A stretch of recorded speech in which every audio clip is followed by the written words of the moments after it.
एक समय की बात है कि एक गांव में एक लक्ष्मी नाम की औरत अपनी बेटी सलोनी के साथ रहती थी। कुछ दिनों बाद लक्ष्मी की सहेली पिंकी लक्ष्मी से मिलने आती है तो लक्ष्मी पिंकी को अपने घर पर देखकर बहुत खुश हो जाती है। फिर दोनों बैठकर बहुत सारी बातें कर रहे होते हैं कि बातों ही बातों में लक्ष्मी पिंकी को अपने बहुत ही कीमती हार के बारे में बताने लगती है। मेरे पास एक हार है जिसकी कीमत करोड़ों में है। जब मैं उस हार को सुनार के पास लेकर गई तो बोल रहे थे कि वो हार बहुत ही कीमती हार है। तो आखिर वो कैसा हार होगा? इतना कितना बड़ा होगा वो हार?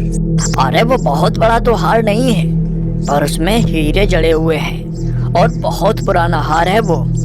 इसी वजह से उनकी कीमत बहुत ज्यादा है। ऐसा कहकर लक्ष्मी वो हार पिंकी को लाकर दिखाने लगती है। अरे वाह, ये तो सच में बहुत ही कीमती हार होगा।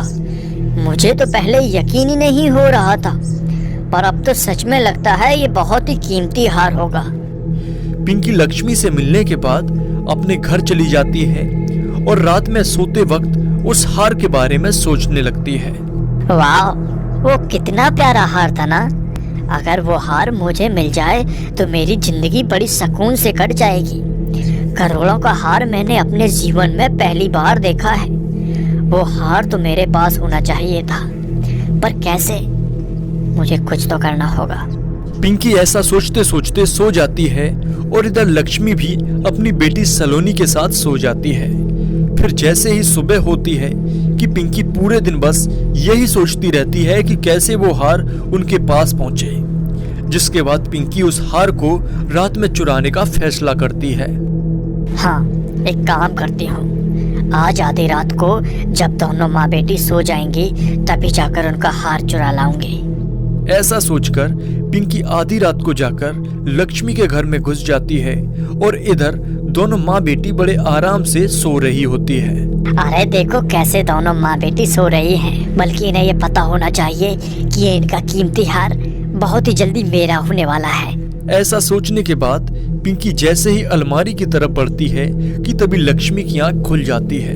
कौन है घर के अंदर? आधी रात को कौन घुसा है मेरे घर के अंदर? सामने आओ, नहीं तो मैं पुलिस को अभी फोन करती हूँ। लक्ष्मी की बात सुनकर पिंकी बहुत डर जाती है और फिर जैसे ही लक्ष्मी सो जाती है कि तभी पिंकी लक्ष्मी का गला दबाकर उन्हें मार डालती है कि तभी लक्ष्मी की बेटी सलोनी जाग जाती है और बोलने लगती है।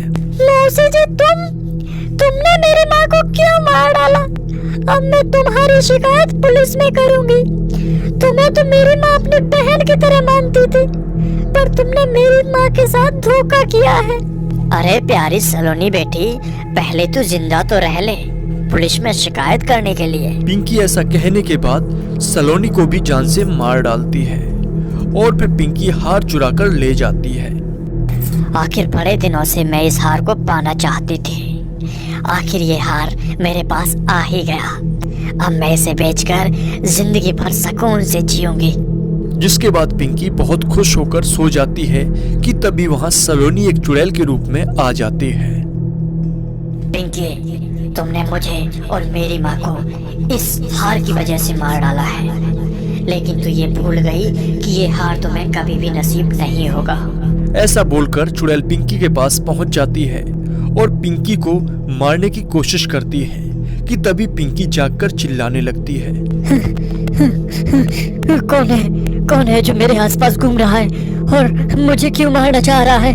ऐसा क्यों लग रहा है मुझे कि कोई मुझे मारना चाह रहा है? कोई मुझे मारना चाह रहा है। कौन है? जिसके बाद पिंकी फिर से सो जाती है, फिर अचानक घबराकर खड़ी होती है। हे राम, ये कौन है जो मुझे गला दबाकर मारना चाहता है? शायद इस हार में ही कुछ है। कल सुबह में जल्दी से इसे बेचकर यहाँ से बहुत दूर चली जाऊंगी और वहीं बड़े सुकून से रहूंगी। जिसके बाद सुबह होते ही पिंकी एक सेठ के पास पहुंच जाती है और उसे हार बेचने की बात कहती है। पिंकी, आखिर ये हार क्यों बेचना चाहती हो? ये हार तो बहुत पुराना है और बहुत कीमती भी है। जी, मुझे इन दिनों पैसों की सख्त जरूरत है और मेरे पास कोई दूसरा ऑप्शन दिखाई नहीं दे रहा है, इसलिए ये हार मैं तुम्हें बेचना चाहती हूँ सेठ जी। जिसके बाद सेठ को वो हार बेच आती है। जिसके बाद सेठ उसे अपने घर ले जाकर अपनी पत्नी से बोलता है, अजी देखो तुम्हारे लिए कितना प्यारा हार लाया हूँ, जिसे देखकर तुम खुशी से पूरे आंगन में झूम उठोगी। ऐसा सुनते ही सेठ की पत्नी बोलने लगती है, अजी दिखाओ तो सही, ऐसा कैसा हार है जिसकी इतनी ज्यादा तारीफ किए जा रहे हो। जिसके बाद सेठ अपनी पत्नी को वो हार दिखाता है, जिसे सेठ की पत्नी पहनकर देखती है कि तभी उन्हें बहुत घुटन सी महसूस होती है और वो गुस्से में उस हार को फेंक देती है। अरे ये कैसा हार लाए हो मेरे लिए? क्या आप मुझे मारना चाहते हो? अरे कैसी बातें कर रही हो, मैं तुम्हारे लिए कितने प्यार से हार लाया हूँ और तुम हो कि गुस्सा ही किए जा रही हो। तभी उस हार से एक चुड़ैल निकलकर सामने आती है। मैं तुम लोगों को जान से मार डालूंगी, नहीं तो तुम इस हार को जहाँ से लाए थे उन्हें ही देकर आ जाओ, वरना मैं तुम लोगों को नहीं छोड़ूंगी। मुझे माफ कर दीजिए चुड़ैल जी, ठीक है हम जहाँ से ये हार लाए थे उसे ही वापस करके आते हैं। फिर सेठ चुड़ैल की बात मानकर उस पिंकी के पास पहुंच जाता है और उनसे बोलता है, माफ करिए मुझे ये आपका हार नहीं चाहिए, ये लो अपना हार। अरे अचानक हुआ क्या? कल तो आप बड़े शौक से इसे लेकर गए थे और अब वापस क्यों करना चाहते हो? बस कुछ नहीं, मुझे नहीं चाहिए ये हार, पकड़ो अपना हार। और फिर सेठ हार देकर चला जाता है। जिसके बाद पिंकी के घर का दरवाजा अचानक से बंद हो जाता है और वहाँ पर चुड़ैल आ जाती है। तुम्हें क्या लगा था पिंकी कि तू ये हार बेचकर मुझसे बच जाएगी, लेकिन ऐसा कभी नहीं होगा। आज मैं मेरी माँ का बदला लेकर ही रहूंगी। जिस प्रकार तूने मेरी माँ को गला दबाकर मार डाली थी, ठीक उसी प्रकार मैं तुम्हें मारकर मेरी माँ का बदला लूंगी। चुड़ैल जी, मुझे माफ कर दो, मुझसे बहुत बड़ी गलती हुई है। इस कीमती हार को देखकर मेरे मन में बहुत ज्यादा लालच आ गई थी। मुझे माफ कर दीजिए चुड़ैल जी। तुम्हें मैं कैसे माफ कर दूं?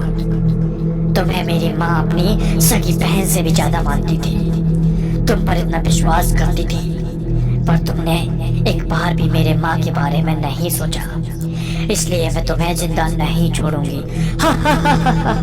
ऐसा कहकर चुड़ैल पिंकी को जान से मार डालती है और अपनी माँ का बदला लेने के बाद वह मुक्ति को प्राप्त हो जाती है। तो दोस्तों ये कहानी कैसी लगी कमेंट्स बॉक्स में बताइए। इसके अलावा 5 स्टार यूट्यूब चैनल को तुरंत सब्सक्राइब कर लीजिए ताकि आप लोगों के पास ऐसी ही अच्छी कहानियाँ सबसे पहले आ सके। वीडियो देखने वाले सभी भाइयों का दिल से धन्यवाद। अब मिलते हैं अगले वीडियो में, तब तक के लिए बाय बाय।